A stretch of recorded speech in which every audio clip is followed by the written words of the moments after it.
There is no path to peace. Peace is the path. This Buddhist teaching may sound simple, but it touches one of the deepest misunderstandings of modern life. You may have believed that peace will come later, after your work is under control, after your home is organized, after your mind is healed, after your body is disciplined, after every unfinished thing finally falls into place. But life rarely becomes quiet before you learn how to be quiet within it. The world keeps moving. Messages arrive before you are ready.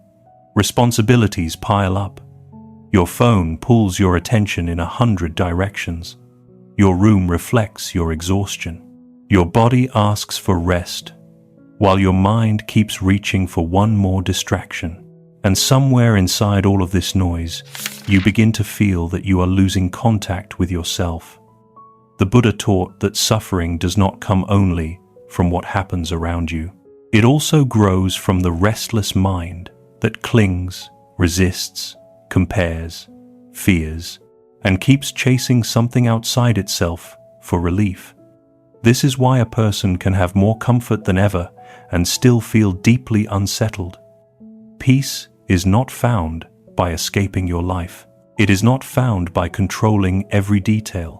It begins when you return to this moment with awareness. One breath, one meal without rushing, one corner of your room restored, one promise kept, one evening of rest, one quiet pause before reacting. These ordinary acts may seem too small to change anything, but when they are done with mindfulness, they become a path back to inner order. This audiobook is not asking you to become perfect. It is not another system to rebuild your life through pressure. It is an invitation to stop abandoning yourself in the middle of your own life. In the pages ahead, you will learn how to bring order not through force, but through presence, not through shame, but through compassion, not by running away from the world, but by meeting your daily life with a calmer and clearer mind. Because the simple path of mindfulness does not lead you away from life.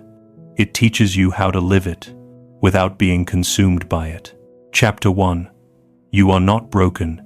You are overcomplicating your healing. You are not broken.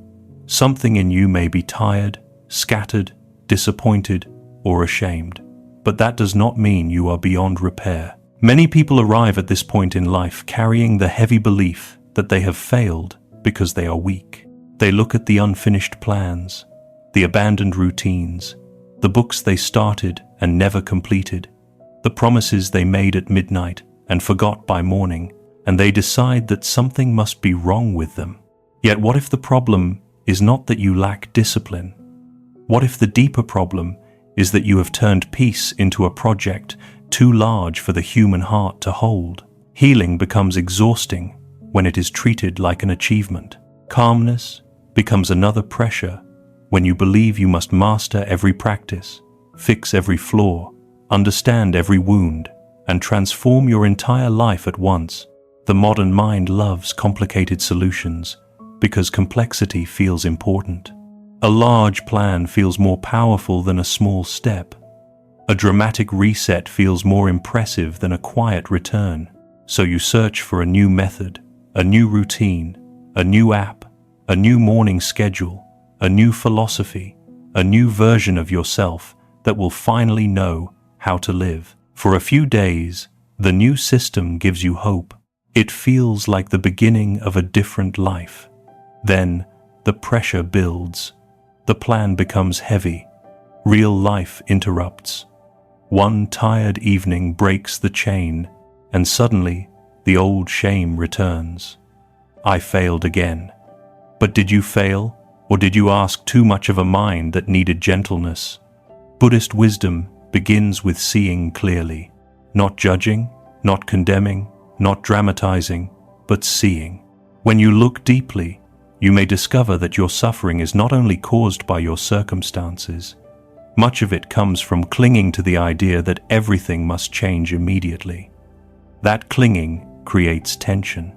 The more you demand that life become different right now, the more the body tightens, the more the mind resists, and the more peace moves out of reach.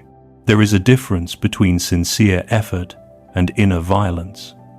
Sincere effort has steadiness. Inner violence has urgency.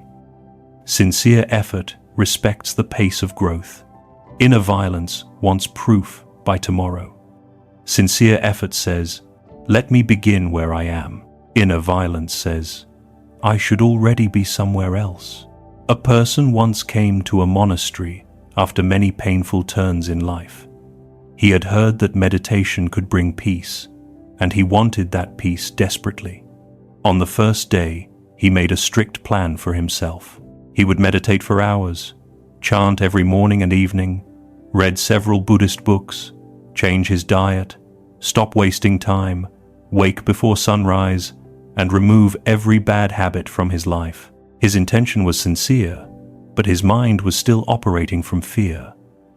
He was not practicing peace. He was trying to conquer himself. After a short time, he became tense, exhausted, and discouraged. The practices that were supposed to free him began to feel like another prison. When he confessed this to an old monk, the monk smiled and said, "You do not need to carry the whole mountain to learn how to walk. Begin with one mindful breath.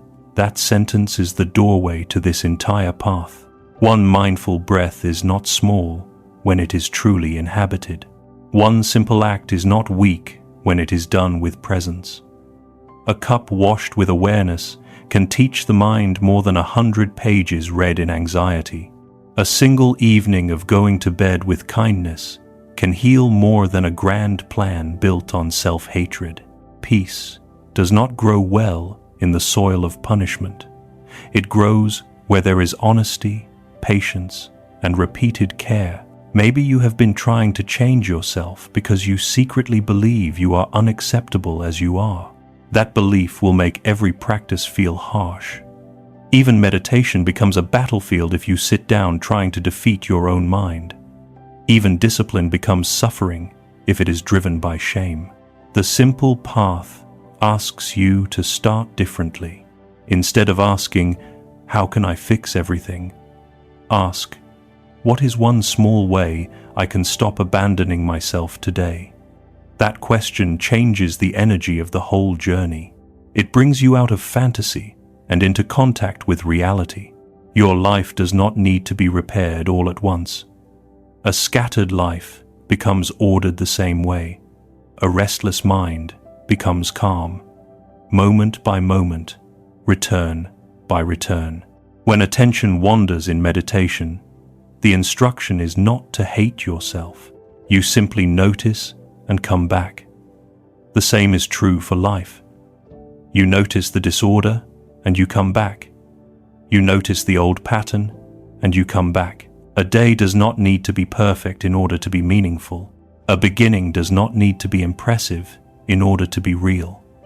Let this chapter remove one burden from your shoulders. You do not need to prove that you are strong by making change painful. Growth can be gentle and still be powerful. Simplicity can be deep. The path can begin without applause, without drama, and without a complete plan. For now, your only task is to stop treating peace as something far away. Let it begin where your next breath begins.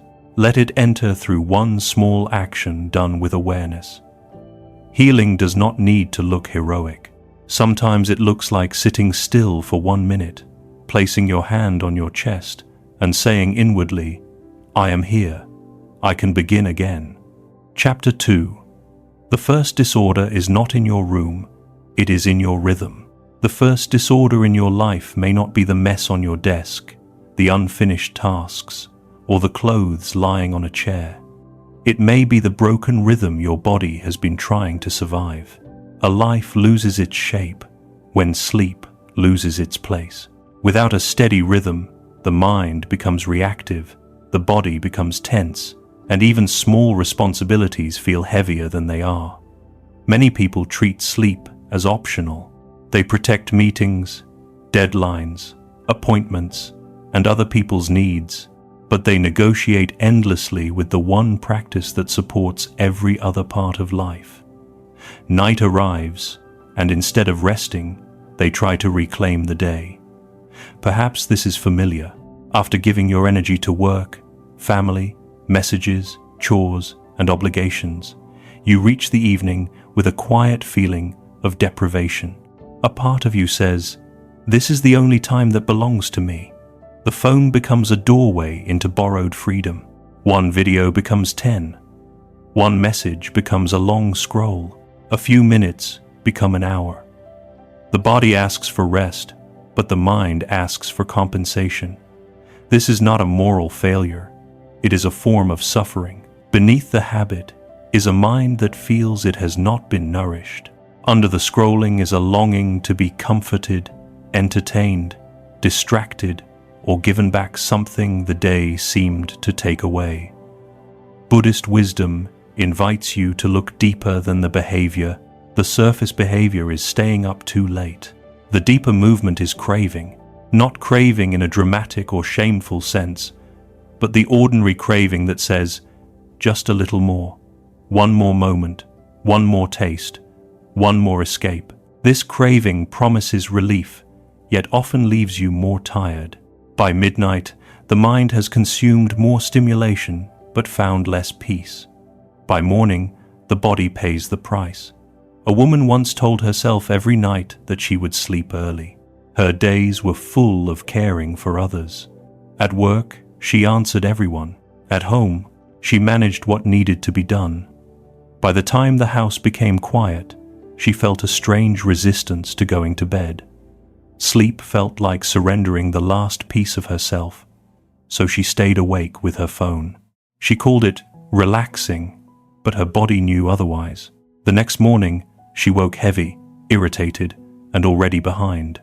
Throughout the day, she reacted quickly, lost patience easily, and blamed herself for not being calmer. Looking carefully, the issue was not simply poor sleep. The deeper issue was that she had forgotten how to offer herself rest without guilt. From a Buddhist view, body and mind are not separate rooms. They are one living field. When the body is neglected, the mind cannot remain clear for long. When the mind is restless, the body cannot fully soften. A tired body becomes fertile ground for anger, confusion, impulsive choices, and emotional hunger. In this way, sleep is not merely a health tip, it is an act of compassion. To sleep at a steady time is to say, my body is not an object I drag through life. It is the home of my awareness. The practice does not need to begin perfectly. Perfection often becomes another reason to delay. Do not demand 8 flawless hours right away. Begin with rhythm. Choose a bedtime and a waking time your life can realistically hold for 7 days. Let the body learn that rest can be trusted. Let the nervous system receive the same signal each evening. The day is ending, and you are allowed to release it. Before bed, pause for one breath, instead of rushing into unconsciousness. Notice the room. Notice the weight of your body. Place the phone away from your hand, not as a punishment, but as protection. A screen beside the pillow is like a crowded street beside a meditation cushion. It keeps calling the mind outward when the body is asking to return inward. If thoughts come, let them come. A mind does not become quiet because you command it. Calm arrives when the conditions support calm. Think of a pond. If stones keep falling into the water, the surface cannot settle. Each notification, each video, each late-night scroll is another stone. Remove the stones, and the water begins to clear by itself. Sleep works the same way. Order does not always come from force. Often, it comes from removing what disturbs the natural rhythm. During the first nights, you may feel resistance. A part of you may whisper that you are missing out, that you deserve more entertainment, that tomorrow will be different anyway. Meet that voice with kindness. It is not your enemy. It is a tired part of you asking for comfort in the only way it knows. Answer it with something deeper. I hear you, and tonight, Rest is the comfort. This shift matters. When you care for sleep mindfully, you stop using exhaustion as your normal state. Decisions become less dramatic. Emotions become easier to hold. The morning begins with less friction. You may not wake transformed, but you may wake slightly more available to your own life. That slight difference is sacred. In Buddhism, the path is walked through repeated returns, returning to breath, returning to awareness, returning to the present moment. A steady sleep rhythm is one of those returns. Each night becomes a small bow to your human limits. Each morning becomes a chance to begin without dragging yesterday's chaos into today. If your life feels disordered, do not start by blaming your character. Look at your rhythm. Ask whether your body has been given a place to rest, a time to release, and a signal that it is safe to stop. Peace cannot live for long in a body that is constantly denied recovery. Begin here, not because sleep will solve everything, but because without rest, everything else becomes harder than it needs to be. Tonight, let rest be your first practice of mindfulness. Let the day end without needing to be completed. What remains unfinished can wait. The body that carries you cannot. Chapter 3. Eating without escaping. The mindfulness of nourishing yourself. A meal can be a moment of healing, or it can become another place where you abandon yourself. Many people eat every day without truly receiving food.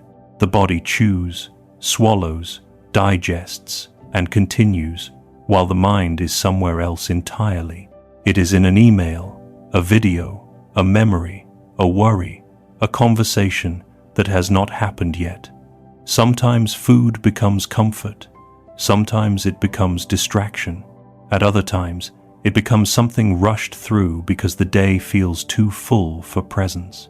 Yet eating is one of the most intimate acts of being alive. Life enters your body.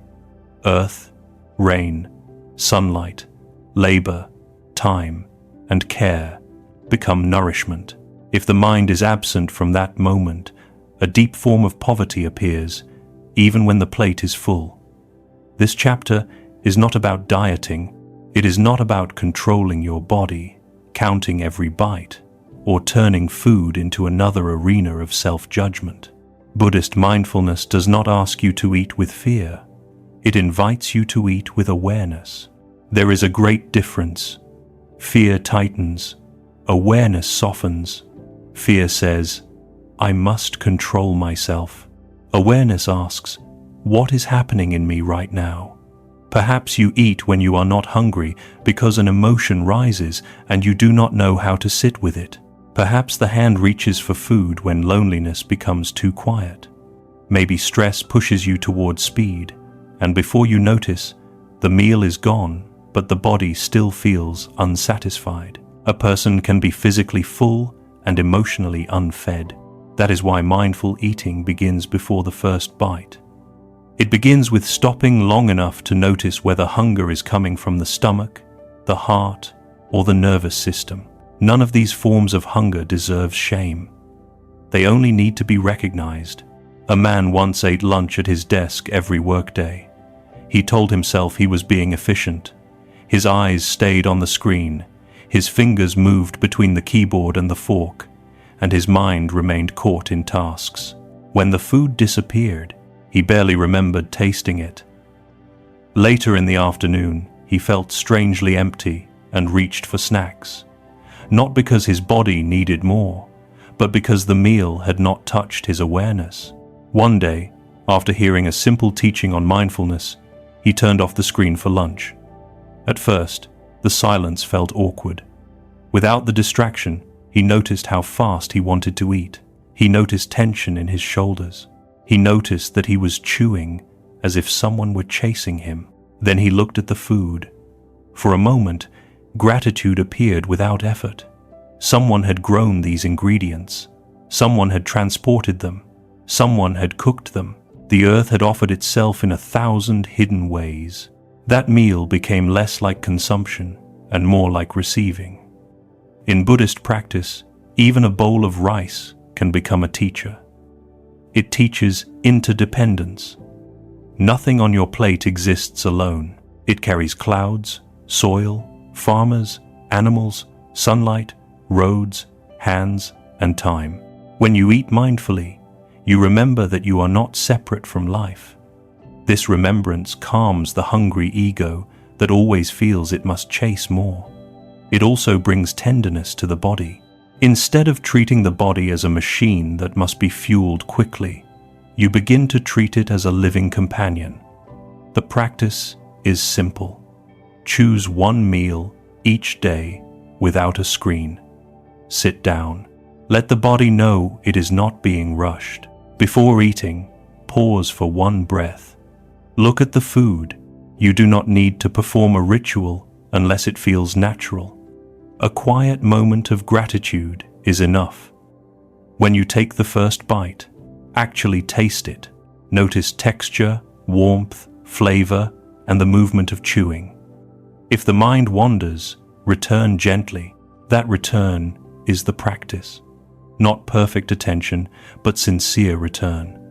Many people discover that when they eat more slowly, they begin to hear the body again. Hunger becomes clearer. Fullness becomes easier to recognize. Emotional impulses become less hidden. A craving may still arise, but now there is space around it. In that space, freedom becomes possible. You can ask, do I need food, rest, comfort, water, connection, or a moment to breathe?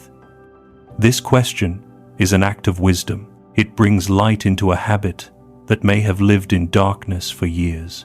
Eating without escaping also teaches you how to live without escaping. If you can sit with a meal without reaching for noise, you can begin to sit with other parts of life more honestly. The meal becomes a training ground for presence. It shows you how often the mind wants to leave the body. More importantly, it shows you that coming back is possible. No one changes their relationship with food through hatred. A harsh approach may create temporary control, but it rarely creates peace. Mindfulness changes the relationship at the root. It brings dignity back to an ordinary act. It reminds you that nourishment is not only about calories or ingredients. It is about the state of mind in which you receive life. A rushed meal can leave the soul untouched. A simple meal, eaten with awareness, can steady the whole day. Let one meal become your meditation, not because you must become spiritual in a special way, but because this moment is already sacred when you fully enter it. Put the phone aside. Let the world wait for a few minutes. Give your body the kindness of your attention. In doing so, you may find that the hunger beneath many hungers is not for more food, more stimulation, or more distraction. It is the hunger to be present in your own life again. Chapter 4. Your space is a mirror of your mind. The space around you speaks to the space within you. This does not mean every peaceful person has a perfect home, or that a messy room makes you a bad person. Life becomes full. Seasons become difficult. Grief, work, fatigue, parenting, illness, and transition can all leave visible marks on a room. Mindfulness does not judge the mess. It simply notices what the mess is doing to your mind. When you wake and immediately see clothes on the floor, old cups beside the bed, papers without a place, objects stacked on surfaces, and corners that have not been touched in weeks, the mind receives a silent message: unfinished, unfinished, unfinished. Even before the day begins, a low level of resistance appears. The body may move through the room, but the mind feels crowded. Many people respond to this crowding by imagining a dramatic cleaning day. They tell themselves they need a full weekend, the right energy, new storage, better furniture, a complete reset. Because the imagined solution is so large, the first step never happens. This is how disorder protects itself. It convinces you that only a huge effort is worth making. Buddhist wisdom points in another direction. It teaches that liberation often begins with seeing clearly and releasing one thing at a time. Cleaning, when done with awareness, is not merely about making a room look nice. It becomes a practice of letting go. Each object returned to its place becomes a small act of mental training. Each surface cleared becomes a visible expression of inner space. A man once lived with a desk so crowded that he avoided sitting there. Bills, notebooks, old coffee cups, cables, receipts, and half-finished ideas covered the surface. Every time he looked at it, shame arose. He wanted to clean the whole room, but the thought exhausted him before he began. One night, instead of making a plan, he set a timer for 5 minutes. During those 5 minutes, he wiped one corner of the desk. He threw away what was clearly trash. He placed 3 things where they belonged. Nothing dramatic happened. No one applauded. Yet when he entered the room the next morning, that small, clear space greeted him. It felt like a quiet invitation. For the first time in a long while, his environment did not accuse him. It offered him a place to begin. This is the power of mindful order. It is not about perfection. Perfection creates fear. Order creates support. A perfectly staged room may still feel lifeless. A simple room cared for with attention can feel deeply nourishing. The question is not, does my space impress anyone? The better question is, does this space help my nervous system soften? In Buddhist practice, the outer and inner worlds are not enemies. They reflect and shape each other. A scattered mind can create a scattered space, and a scattered space can keep the mind agitated. Breaking that cycle does not require a dramatic renovation. It requires one conscious movement. Pick up one shirt, wash one cup, clear one table, open one window, make the bed, sweep one area. While doing it, do not rush ahead mentally to the next task. Feel the movement of the hand. Feel the breath. Notice the quiet satisfaction of restoring one small piece of harmony. This is not just cleaning, it is returning. When a monk sweeps the temple floor, the act is not separate from meditation. The broom, the dust, the body, and the breath all belong to the practice. In your own home, the same spirit is available. You do not need a temple to practice letting go. Your kitchen sink can become a place of awakening. Your bedside table can become a lesson in attention.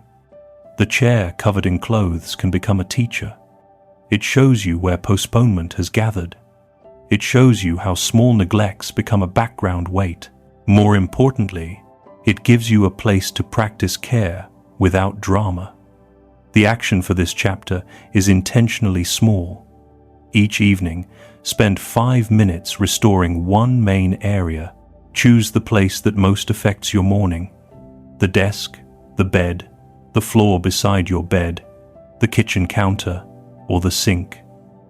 5 minutes is enough to interrupt the pattern. During those minutes, practice mindful movement. Let each object ask a simple question. Do I belong here? If not, return it, release it, or place it somewhere temporary with intention. Avoid turning this into a full cleaning session unless energy naturally arises. The goal is not to exhaust yourself. The goal is to teach the mind that order can be gentle. Over time, this small practice creates a surprising emotional effect. You begin to trust your ability to influence your environment. The room feels less like something happening to you and more like something you are in relationship with. A clean corner becomes a small refuge. A made bed becomes a signal that the day has a shape.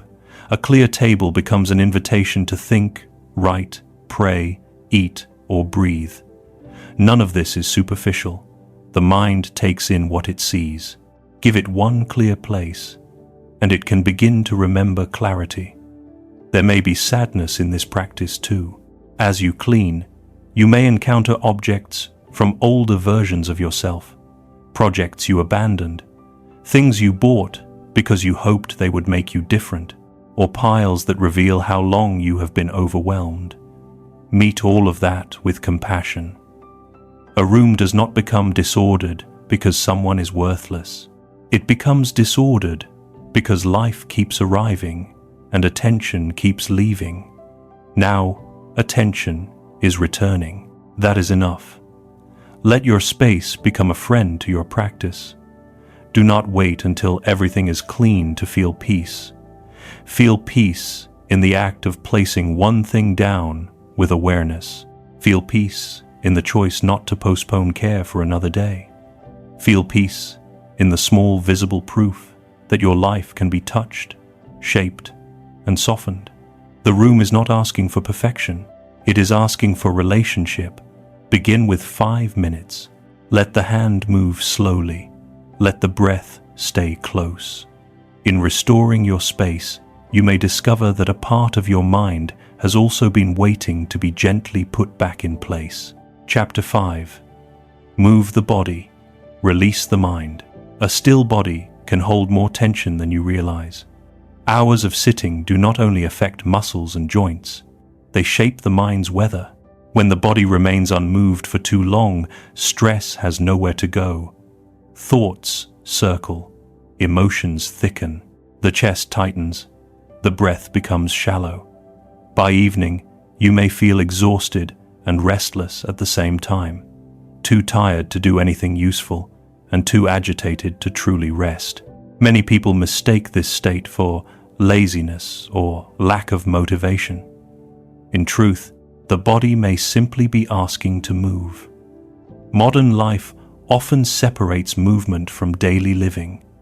Exercise becomes something official, scheduled, measured, and judged. If you cannot go to the gym, follow a program, burn enough calories, or achieve visible results, you may feel there is no point. This all-or-nothing thinking turns movement into another burden. Buddhist mindfulness offers a more compassionate view. The body is not a project to dominate. It is the place where the present moment is felt. Every breath happens in the body.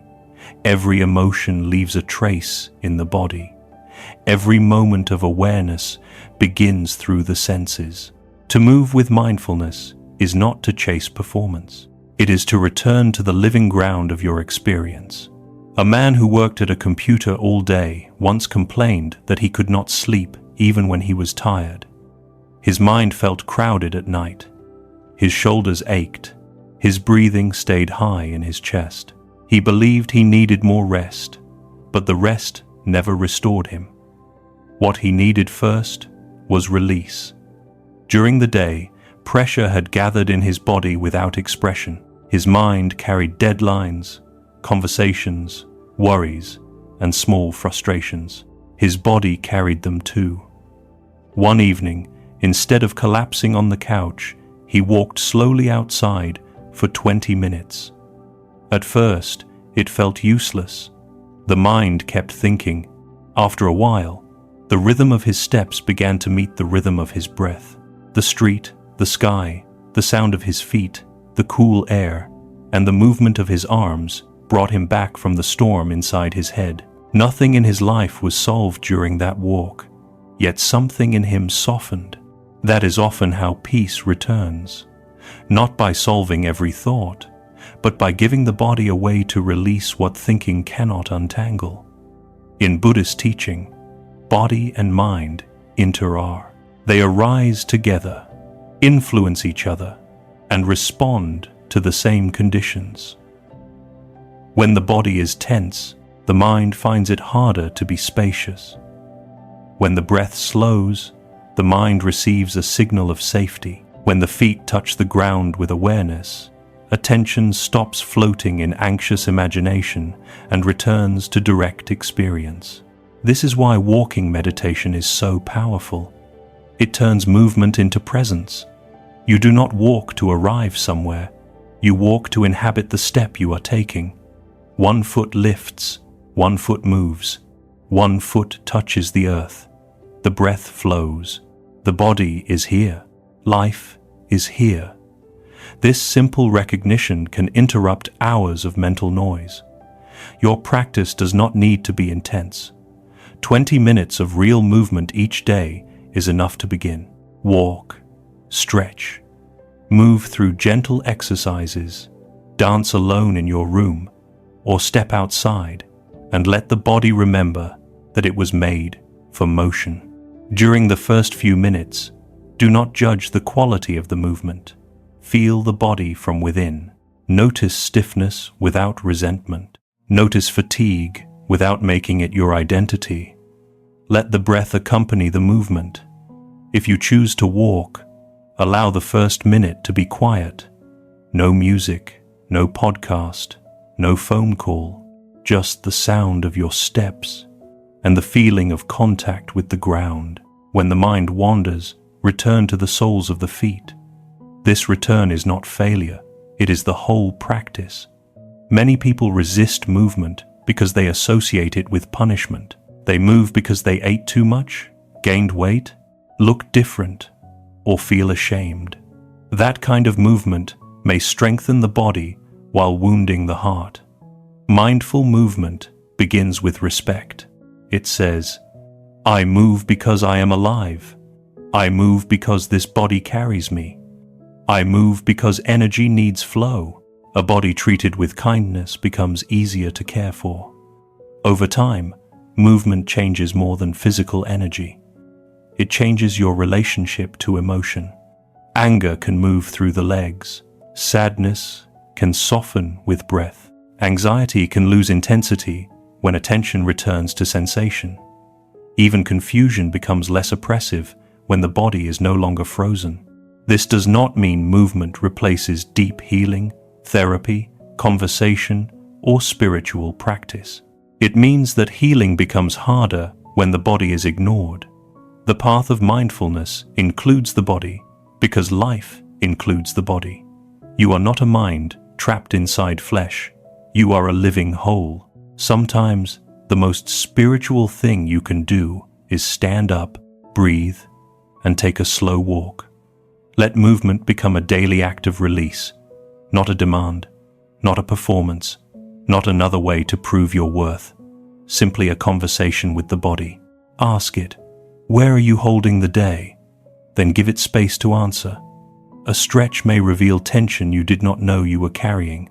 A walk may show you how long you have been living only from the neck up. A few minutes of movement may open a door that thinking kept closed. Peace does not always arrive through stillness. Sometimes stillness becomes possible only after the body has moved. Begin gently. Let the steps be enough. Let the breath be enough. Let 20 minutes remind you that you are not just surviving your life from the inside of your thoughts. You are here, on the earth, in a body that can release, soften, and begin again. Chapter 6. Protect your attention like a sacred flame. Your attention is your life in its most immediate form. What receives your attention receives your energy. What receives your energy slowly shapes your mind. In an age of constant screens, this truth matters more than ever. The phone in your hand is not only a tool, it is a doorway. Sometimes it opens toward connection, learning, beauty, and practical support. At other times, it opens toward comparison, agitation, distraction, and the quiet loss of presence. The issue is not technology itself. Buddhist wisdom does not require you to reject the modern world. The deeper question is whether you are using the screen with awareness or being used by it through habit. Many people no longer choose to pick up the phone. The hand moves before the mind is awake. A moment of boredom appears, and the screen fills it. A feeling of discomfort rises, and the screen covers it. A task becomes difficult, and the screen offers escape. Minutes disappear in fragments. Nothing terrible seems to happen, yet something precious is being taken. The ability to remain with your own experience. You may have known this moment. One message arrives, You open the phone to respond. A notification pulls you somewhere else. Then a video appears, then a comment, then a headline, then a memory, then a comparison you did not ask for. 30 minutes later, you return to yourself with a strange emptiness. The sadness is not only that time passed. Time is always passing. The sadness is that you were absent from your own life while it passed. In Buddhism, mindfulness begins with knowing where the mind is. If the mind is seeing, no seeing. If the mind is hearing, no hearing. If the mind is craving, no craving. If the mind is restless, no restlessness. This simple knowing creates freedom. Without it, attention is pulled by whatever is loudest. Screens are designed to be loud in subtle ways. They call, flash, refresh, recommend, and reward.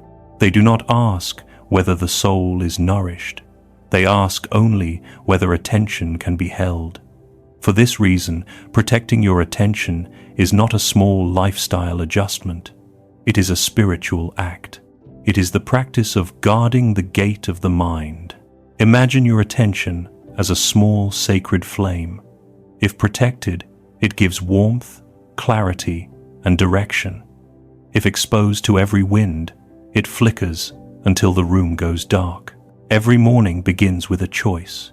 Will you offer the first light of your awareness to your own breath, or will you give it immediately to the world's noise? Many people wake and enter the marketplace of other people's thoughts before they have even felt their body. Their mind becomes crowded before it becomes conscious. The day then unfolds in reaction. A calmer path is possible. Give yourself the first part of the morning before the screen. Even 30 minutes can change the emotional tone of the day. Sit up, breathe, drink water, notice the room. Let the mind arrive before it is pulled away. This does not make you superior or more spiritual. It simply gives your nervous system a chance to begin from within. Meals are another doorway. Eating with a phone beside the plate divides the mind. Part of you receives food, another part receives stimulation. The body is nourished, but awareness remains scattered. Put the screen away for one meal. Let the meal be complete. Evening matters as well. The last hour before sleep shapes the mind that enters rest. If you end the day with comparison, conflict, noise, and endless scrolling, do not be surprised when the night feels unsettled. Give the final part of the day back to your breath, your body, and the room you are in. The practice for this chapter is clear. Create 3 spaces without screens. The first 30 to 60 minutes after waking, your meals, and the final 30 to 60 minutes before sleep. If that feels too difficult, begin smaller. 10 minutes is still a doorway. 1 meal is still a practice. A phone outside the bedroom is still a revolution. What matters is not the size of the boundary, but the consciousness behind it. You are not rejecting the world. You are recovering the ability to meet it wisely. As you practice, discomfort may arise, boredom may appear, anxiety may become more noticeable. This is not a sign that the practice is failing. It is a sign that the distractions were covering something. When the noise lowers, what has been waiting inside you may finally speak. Meet it gently. A restless mind can learn to settle, but not if it is constantly fed new stimulation. Give attention fewer places to run, and it slowly becomes capable of staying. In time, your relationship with technology can become cleaner. You may still use the phone, answer messages, watch videos, learn, work, and connect. The difference is intention. You begin to ask, why am I opening this? That one question is a bell of mindfulness. It interrupts unconscious movement. If there is a clear reason, proceed with awareness. If there is only discomfort looking for escape, pause. Place a hand on the chest. Breathe once. Let the feeling be felt before it is covered. This small pause restores dignity. It reminds you that you are not merely a bundle of impulses. There is awareness in you. There is choice. Attention protected over time becomes clarity. Clarity becomes direction. Direction becomes a life that feels more like your own. Guard your attention not with fear, but with reverence. The world will always ask for it. Not everything deserves it. Give it first to what returns you to life. Breath, body, kindness, meaningful work, deep conversation, real rest, and the quiet presence that makes all things more whole. Chapter 7. Feed the mind with what makes it clear. The mind becomes what it repeatedly receives. This is not only a poetic idea. It is something you can observe in your own life. After days of consuming arguments, comparison, fear, gossip, and shallow stimulation, the mind rarely feels spacious. It becomes reactive, restless, and hungry for more of what made it restless. After time spent with a thoughtful book, a wise conversation, a quiet teaching, or a page that asks you to look deeply, the mind often becomes steadier. Something inside begins to stand upright. In Buddhist language, right view matters because the way you see shapes the way you live. If your mind is constantly fed distorted images of success, urgency, beauty, conflict, and lack, your view becomes clouded. You start believing that everyone is ahead, that your life is not enough, that silence is boring, that slowness is failure, and that peace must be purchased through achievement. No wonder the heart feels tired. Many people say they cannot think clearly, but they rarely examine what they are giving their mind each day.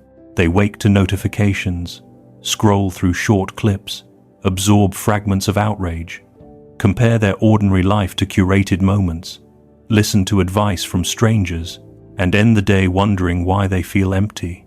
The mind is like a garden. Whatever seeds are planted most often will grow.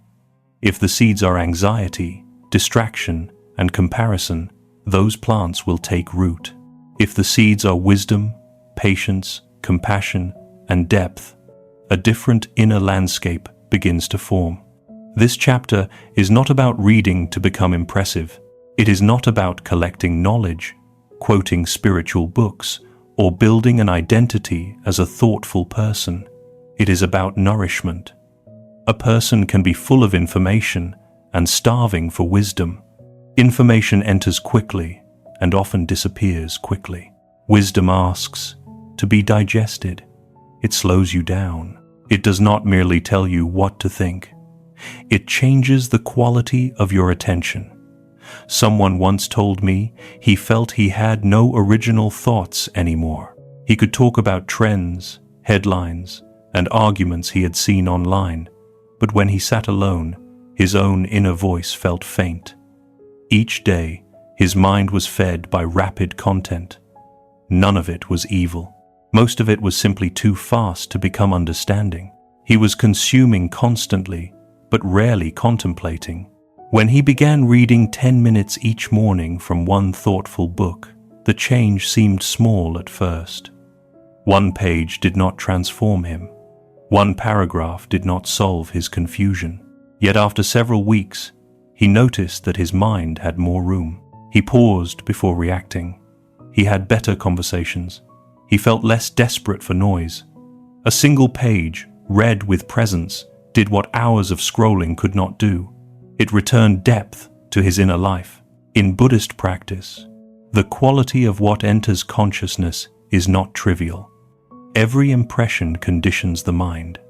This does not mean you must live in fear of the world or avoid everything difficult. It means you learn to become a wise gatekeeper. Ask yourself, after I consume this, what grows in me? Some content informs you. Some content agitates you. Some content awakens compassion. Some content feeds resentment. Some content makes you more present. Some content makes your own life feel unbearable. The practice is not to judge everything harshly. It is to notice honestly. Choose 10 minutes a day for nourishing reading. It can be a book on Buddhist wisdom, a reflective essay, a biography of someone who lived with courage, a passage on compassion, or any writing that deepens rather than scatters you. Read slowly. Do not rush to finish. Let one sentence matter. If a line touches you, pause. Look away from the page and let it meet your life. This is the difference between consumption and contemplation. Consumption asks, how much can I take in? Contemplation asks, what is this showing me? The second question transforms reading into practice. You may notice resistance. The fast mind does not immediately enjoy slow nourishment. It wants stimulation, novelty, and quick reward. A page can feel demanding after hours of short content. Be patient. Attention can be trained back into depth. At first, 10 minutes may feel longer than expected. Stay. Let the mind settle into the page the way dust settles in a quiet room. Over time, reading becomes less like a task and more like a place of refuge. It gives you a conversation with wisdom beyond your immediate mood. On days when your thoughts are narrow, a good page can widen them. During seasons of confusion, a wise teaching can remind you that humans have suffered, questioned, healed, and begun again for thousands of years. You are not alone in your struggle. Your mind does not need more noise. It needs clearer nourishment. A mindful life is not built only by removing distractions. It is also built by receiving what is wholesome. In Buddhism, wholesome does not mean sentimental or soft. It means that which leads to clarity, compassion, steadiness, and freedom from unnecessary suffering. Feed the mind with what supports those qualities. Let the first deep thought of the day come from something that enlarges you rather than something that fragments you. 10 minutes may seem too small to matter, but small acts repeated with intention become inner architecture. A mind fed by wisdom begins to speak differently to itself. It becomes less cruel. It becomes less easily manipulated by fear. It starts to recognize which thoughts are useful and which are only habits wearing the mask of truth. Give your mind better food, not because you must become someone else, but because the mind you live with every day deserves nourishment that brings it home. Chapter 8. The people around you become the weather inside you. The people around you become part of your inner climate. Their words, moods, habits, fears, complaints, hopes, and ways of seeing life do not simply stay outside you. Over time, they enter the atmosphere of your mind. This does not mean you should blame others for your state or cut people off whenever they are imperfect. Everyone suffers. Everyone has difficult seasons. Compassion asks us to understand that pain often speaks through people before wisdom does. Yet compassion does not require unconscious absorption. You can care for others without letting their chaos become the weather inside your chest. Many people trying to put their lives in order focus only on personal habits. They sleep better, eat more mindfully, move the body, and reduce screen time. Still, they remain drained because their relational environment keeps pulling them back into agitation. A conversation full of gossip leaves residue. Constant complaining narrows the mind. Being around people who mock growth can make your own efforts feel foolish. Spending hours with those who normalize disorder may slowly weaken your commitment to peace. This happens quietly. No single conversation destroys your clarity. Repetition does the shaping. In Buddhism, the company you keep has always mattered. Spiritual friendship is considered a powerful support on the path. A wise companion does not need to be perfect or formally spiritual. Such a person may simply help you remember your better nature. After speaking with them, you feel more honest, more grounded, more capable of patience. Another person may not be evil or intentionally harmful, but every exchange leaves you smaller, more tense, more reactive, or more doubtful of your direction. Mindfulness asks you to observe this without hatred. Who expands your heart? Who contracts it? Who encourages presence? Who feeds resentment? Who respects your effort to live more peacefully? Who benefits when you remain confused? These questions are not about superiority, they are about awareness. A person once tried to build a calmer life. He began waking earlier and taking evening walks. He stopped using his phone during meals. For a few weeks, he felt lighter. Then each night, he spent hours on calls with friends who talked mainly about other people's failures, workplace drama, unfairness, and everything wrong with the world. At first, he believed he was simply being supportive. Listening felt loyal, yet after every call, his chest tightened, his mind replayed complaints, and his desire to practice faded. He was not weak. He was porous, as all humans are. The mind takes the shape of what it repeatedly touches. Eventually, he did not abandon his friends, but he changed his relationship with those conversations. He listened with more boundaries. He stopped feeding the fire. He shortened calls when they became loops of negativity. Most importantly, he added contact with people who were building, healing, learning, and taking responsibility. His inner weather slowly changed. Buddhist wisdom offers a beautiful balance here. Keep compassion, but add discernment. Without compassion, boundaries become cold and arrogant. Without discernment, compassion becomes self-abandonment. The middle way allows you to care without drowning. You can love someone and still limit access to your energy. You can understand their pain and refuse to make their bitterness your home. You can be present for others while staying rooted in your own practice. The action for this chapter is observation, not immediate reaction. For 1 week, after conversations and meetings, ask yourself, did my mind become wider or tighter after this contact? Notice the body. The body often knows before the mind admits. Do the shoulders soften or rise? Does the breath deepen or shorten? Do you feel inspired to live more truthfully or pulled toward old patterns? Write down what you discover if that helps. Do not use the exercise to judge people harshly. Use it to see conditions clearly. In Buddhism, conditions matter. A seed does not grow because it is commanded to grow. It grows when the conditions support it. Your peaceful life is also a seed. It needs conditions. If you place it daily in the soil of comparison, noise, cynicism, and emotional disorder, do not be surprised if it struggles. If you place it near honesty, stillness, responsibility, kindness, and courage, it becomes easier to grow. Sometimes the most loving thing you can do is reduce the time you spend in conversations that do not lead anywhere. At other times, the practice is to bring a different energy into the conversation. Instead of adding complaint to complaint, you may ask, what can be done? Instead of joining gossip, you may remain silent. Instead of absorbing anger, you may breathe and listen without becoming the anger. These are subtle but powerful practices.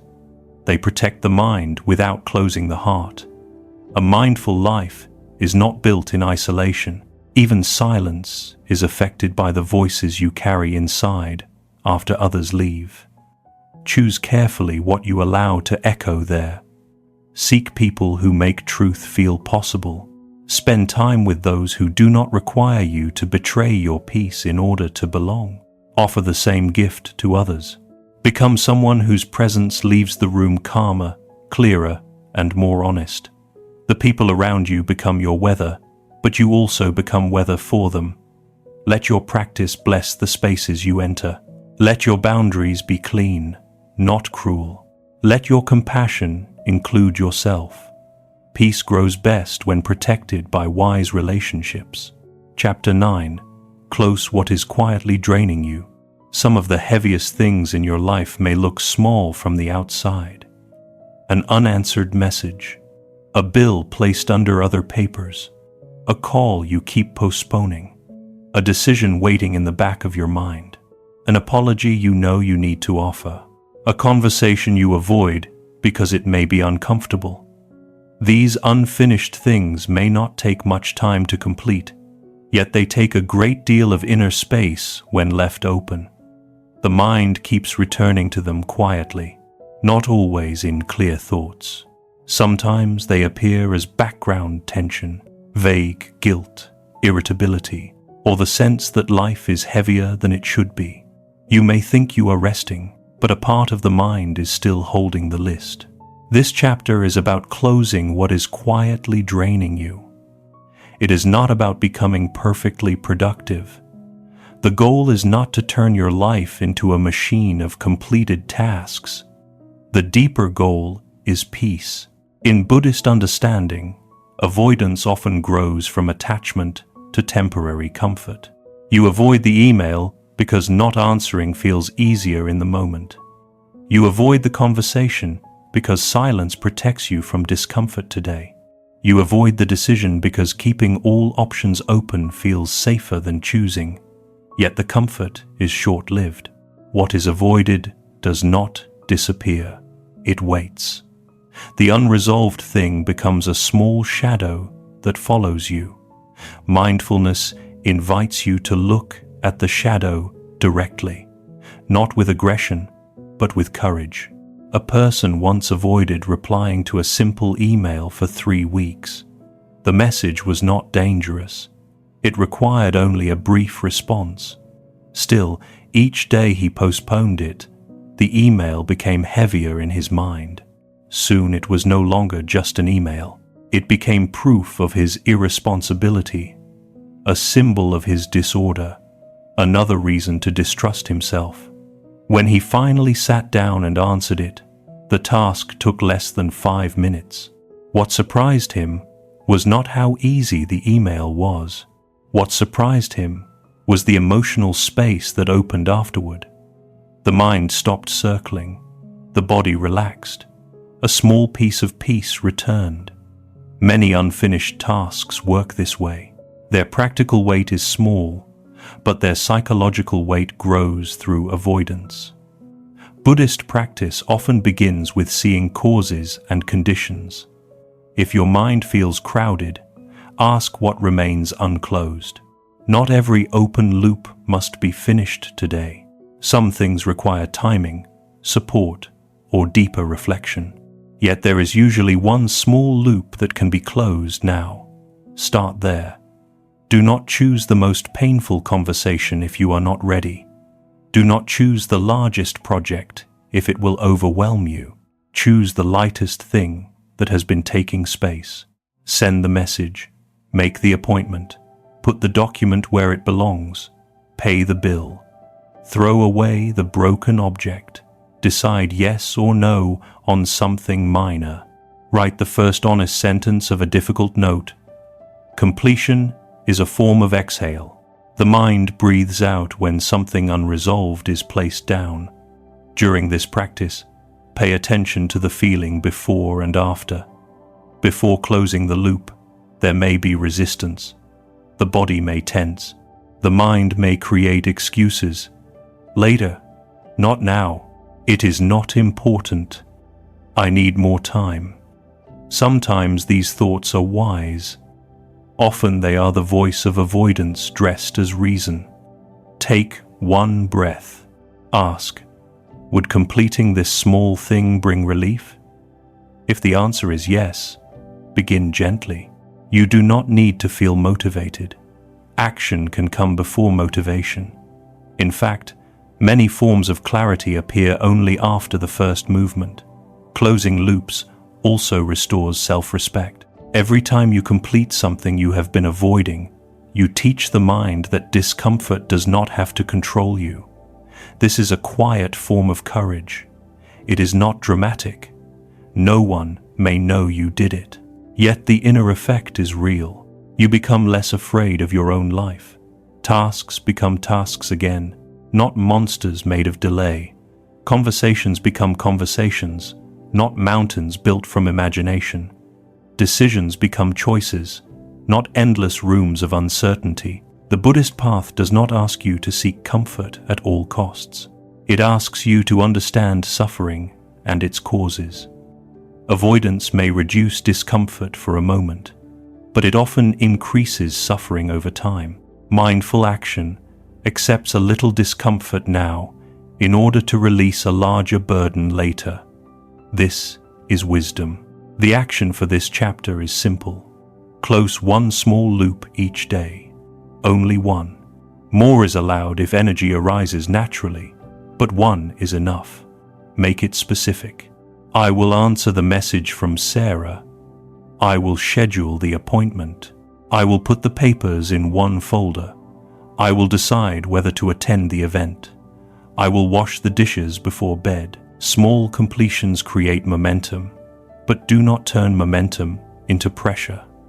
The goal is to clear the mind, not create another impossible standard. As you close these loops, notice what kind of peace follows. It may not be joy. It may feel more like relief, spaciousness, or a quiet sense of being back in relationship with your life. That is enough. Much of inner order is not created by adding more. It is created by finishing what has been left open. A peaceful mind does not require every problem to be solved. It does need fewer things whispering from the background. Begin today with one small unfinished thing. Meet it directly. Complete what can be completed. Release what can be released. If something cannot be finished yet, write down the next clear step so the mind does not have to keep holding it. Let completion become a kindness you offer yourself. Peace often enters not through a grand awakening, but through the simple relief of no longer running from what quietly asks to be done. Chapter 10. Keep one small promise and rebuild trust with yourself. Trust in yourself is built quietly. It is also broken quietly. Rarely does a person lose self-trust in one dramatic moment. More often, it happens through many small promises left unmet. You say you will wake early, then you do not. You say you will stop scrolling before bed, then the phone stays in your hand. You say you will read, walk, clean, call, write, rest, or begin. And again the day ends without the action. At first, each broken promise seems minor. Over time, the mind learns not to believe you. This is a painful place to live. When your own word feels unreliable, every new intention carries the shadow of old disappointment. You may still make plans, but part of you no longer trusts them. This chapter is not here to shame you. Shame is one of the reasons people keep breaking promises. A person who feels worthless often makes huge vows in an attempt to escape that feeling. Tomorrow I will change everything. This time I will become completely different. The vow is too heavy, so it collapses. Then shame deepens. A new vow is made, even larger than before, and the cycle continues. Buddhist wisdom offers another way: truthfulness, gentleness, and right-sized effort. Keeping a promise to yourself is not about proving your worth. It is about living in alignment. In the Eightfold Path, right speech is often discussed in relation to others. Yet there is also the speech you direct inward. When you tell yourself something, treat it as sacred. Do not casually promise what you are not prepared to honor. Speak less dramatically to yourself. Choose words that can become action. A person once tried many times to transform his life. He made plans that covered mornings, meals, workouts, finances, meditation, study, and sleep. Each plan felt inspiring when written. Each one failed when lived. Eventually, he stopped believing in his own beginnings. One evening, he chose a different promise. Tonight, before I sleep, I will fold the blanket on the chair. That was all. It felt almost laughably small, yet he did it. The next morning, something subtle had changed. Not his whole life, not his personality, not his future, but his relationship with his own word. A promise had been made and kept. The following day, he chose another small promise. After several weeks, he discovered that confidence was not a feeling he needed to wait for. It was a result of repeated integrity. This is how self-trust returns, not through speeches, not through self-criticism, not through a perfect plan, but through small, kept promises. The size of the promise matters less than the truthfulness behind it. If you promise to meditate for 1 hour when you can barely sit for 2 minutes, you are not being ambitious. You may be being unkind. If you promise to read 1 page and actually read it, you are building a foundation. The ego may dislike small beginnings because they do not feel impressive. The deeper self understands that roots are more important than appearance. A tree does not apologize for growing slowly underground before it becomes visible. Your self-trust grows in the same hidden way. The practice is to choose 1 promise each morning that is so small you can keep it even on an imperfect day. Drink a glass of water, make the bed, read 1 page, sit in silence for 1 minute, take a 5-minute walk, put the phone away during breakfast, wash 1 dish, send 1 message. The promise should be concrete. I will be better today is too vague. I will sit for 3 breaths before opening my phone is clear. Once chosen, honor it. If resistance appears, do not debate. The promise is small enough to do. Complete it and let the mind receive the evidence. Each completion says, I can trust myself in small things. Small things are not small when they rebuild a damaged relationship with your own heart. Inevitably, there will be days when you forget or fall back into an old pattern. When that happens, avoid turning 1 missed promise into a story of failure. In meditation, when attention wanders, you return. If you miss a day, return the next day with humility, not punishment. Self-trust is strengthened not only by consistency, but by the way you begin again. A harsh person may restart with anger. A mindful person restarts with clarity. I missed yesterday. Today I return. Nothing more is needed. Keeping promises also changes how you relate to other people. A person who trusts their own word becomes less desperate for external validation. They do not need constant reassurance that they are capable. Their life begins to show them. Inner dignity rises. Choices become cleaner. Boundaries become easier. You stop bargaining with every impulse because your deeper intention has a voice again. In Buddhist terms, this is a movement toward freedom. Not freedom as doing whatever you want in the moment, but freedom from being ruled by every passing desire. You become able to act from wisdom rather than mood. Let 1 small promise become your daily bead on the thread of practice. Hold it carefully. Do not choose it to impress anyone. Choose it to come back into honest relationship with yourself. The world may never see these tiny acts. That is part of their beauty. They are not performed for applause. They are offerings placed quietly at the altar of your own life. Over time, these offerings create a new identity. Not the identity of someone who never struggles, but of someone who returns. Someone who speaks carefully to themselves. Someone who does not need to become perfect before becoming sincere. Begin tomorrow morning, or begin today if there is still time. Choose 1 promise small enough to keep. Keep it. Let that be enough. Peace grows where your word and your action begin to meet. Chapter 11. Silence is where your life begins to speak. Silence can feel uncomfortable when you have been living in noise for a long time. At first, it may not feel peaceful at all. It may feel empty, awkward, exposing, or even threatening. Without music, podcasts, videos, notifications, conversation, and constant input, the mind suddenly hears itself. Thoughts that were covered begin to rise. Feelings that had no room begin to knock. Restlessness becomes visible. This is why many people avoid silence while claiming to seek peace. They want calm, but they do not want to meet what calm reveals.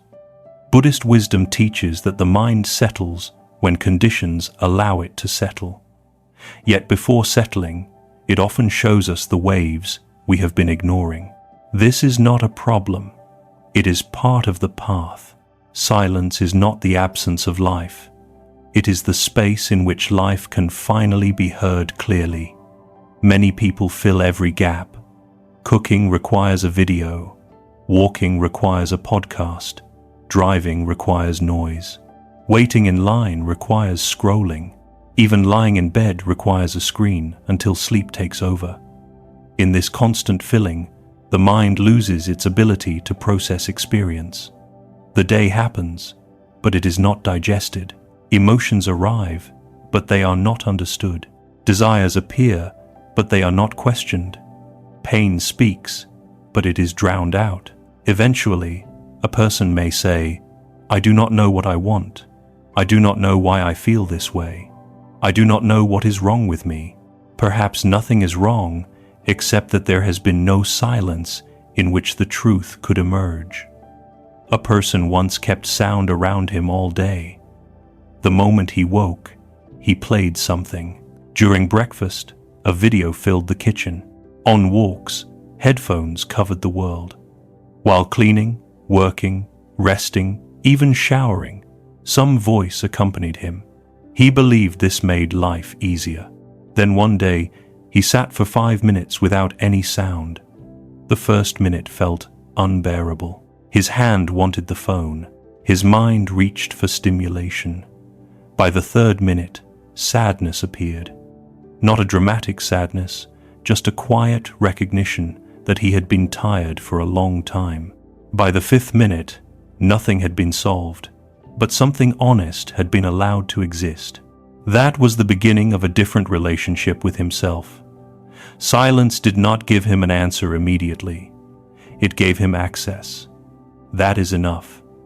In Buddhist practice, silence is not a performance. You do not need to look serene. You do not need to empty the mind. You do not need to sit like a statue while pretending to be beyond human emotion. Real silence is much more intimate. It is the willingness to be present without immediately reaching for escape. Sit down. Feel the body. Notice the breath. Let sounds come and go. Let thoughts come and go. When discomfort arises, name it gently. Restlessness, sadness, fear, planning, remembering, wanting. Naming is not controlling. It is recognizing. Recognition brings light. What is seen clearly begins to lose some of its power to control you from the shadows. 5 minutes of silence each day can become one of the most important practices in your life. Not because 5 minutes is long, but because it interrupts the habit of constant fleeing. In those minutes, you learn that a feeling can rise without destroying you. A thought can appear without becoming a command.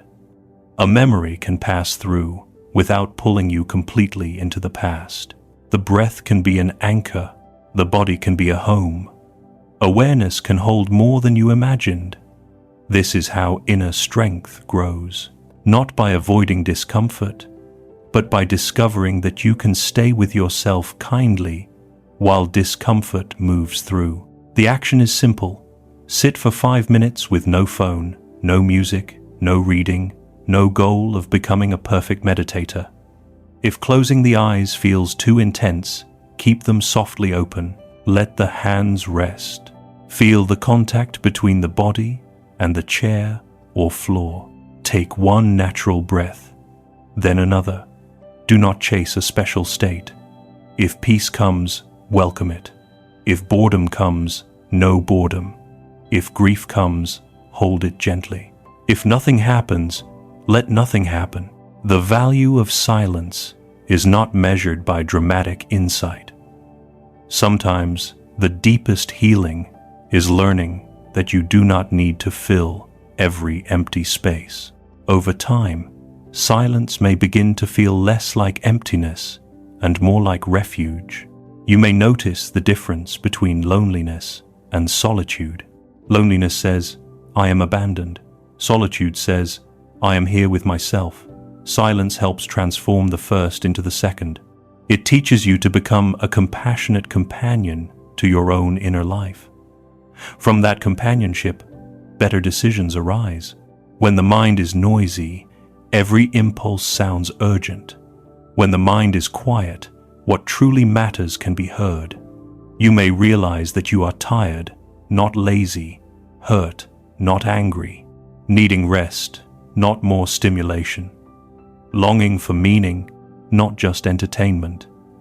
These recognitions are gifts. They do not always arrive loudly. Often they appear as a small inner knowing that has been waiting for your life to become quiet enough to listen. Do not underestimate this practice. A person who can sit quietly with themselves becomes harder to manipulate by noise. They become less afraid of their own feelings. They stop needing the world to constantly distract them from being human. Silence becomes the room where wisdom gathers. Let it be simple. 5 minutes, one breath, a body sitting, a mind learning to settle, a heart slowly realizing that it does not have to run.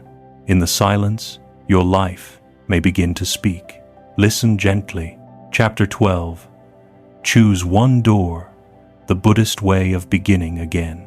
At this point, the mind may want to turn the whole path into another project. It may say, "I need to fix my sleep, eat mindfully, clean my room, walk every day, stop using my phone, read more, change my relationships, close every open loop, keep promises, and sit in silence." The list may be true, but trying to carry it all at once can become another form of suffering. This is where many sincere people fail. They see the path clearly, then demand that they walk every mile by tomorrow. Soon the path becomes heavy, and the old cycle returns. Buddhist wisdom is patient. It knows that a path is not walked in imagination. It is walked by placing one foot on the ground. A life is not reordered by thinking about every habit at once. It is reordered by entering through one door and practicing there until the body and mind begin to trust the new way. This chapter is about choosing one door, not the most impressive door, not the door other people praise. Choose the door that would reduce suffering in your actual life right now. For one person, that door is sleep because every day is colored by exhaustion. For another, it is one mindful meal because food has become entangled with anxiety. Someone else may need 5 minutes of cleaning because the environment constantly produces shame. Another may need walking because the body feels frozen. A distracted person may begin by protecting the first minutes of the morning from the phone. A mentally crowded person may begin with 10 minutes of reading. Someone drained by relationships may begin by observing which conversations contract the heart. Another may close one open loop each day. A person who no longer trusts themselves may begin with one small promise. Someone who cannot hear their own life may begin with 5 minutes of silence. All of these doors lead toward mindfulness because each one brings you back to the present with care. The mistake is trying to enter them all at once. There is a quiet arrogance in believing that you should be able to transform everything immediately. The middle way is humbler and stronger. It asks, what can be practiced sincerely today? Place a hand on your chest for a moment and breathe. Let the question become personal. What small thing, if cared for today, would make my life a little less painful? Do not answer from ambition, answer from honesty. Ambition may choose the habit that sounds powerful. Honesty chooses the habit that your nervous system actually needs. Once the door is chosen, stay there for 14 days. Not to create pressure, but to give the practice enough time to become real.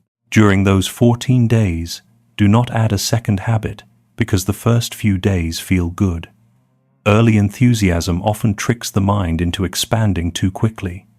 Let one practice become stable. If sleep is your door, keep returning to the rhythm. If mindful eating is your door, protect one meal. If your space is the door, clear one area for 5 minutes each night. If movement is the door, walk or stretch daily. If attention is the door, create one screen-free boundary. If reading is the door, sit with 10 minutes of depth. If relationships are the door, observe your inner weather after contact. If open loops are the door, close one small thing. If self-trust is the door, keep one tiny promise. If silence is the door, sit for 5 minutes without escape. The practice will not be perfect.